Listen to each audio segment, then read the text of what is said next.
Bugun sizlarga qaynona oyijonim bilan ularni bitada o'xshab chiqadigan qovurma chuchvara retseptlarini bo'lishaman. Ro'za-yu Ramazon oylarida saharlik va iftorlik dasturxonlariga albatta oila a'zolaringiz uchun tayyorlab bering. Chuchvarani nachinkasi uchun qozonga yog', ko'pgina piyoz, qiyma, tuz va zira qo'shib qovurib dimlab qo'yamiz.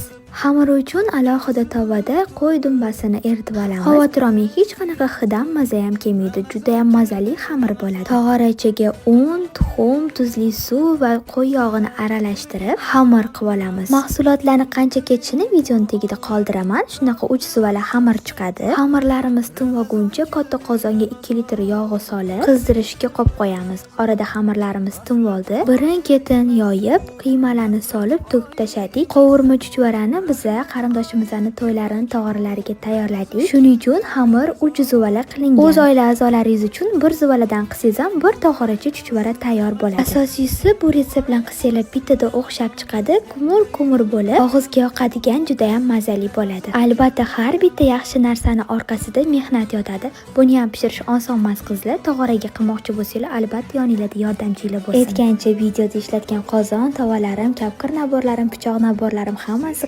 Ko'kmaridan. Sifatli mahsulotni yaxshi ko'rganlar uchun oyijon bilan birgalikda bir pasta chuchvaralarimiz, shu go'zalligimiz tayyor bo'ldi. Video yoqqan bo'lsa, like bosib qo'ysangiz juda ham xursand bo'laman.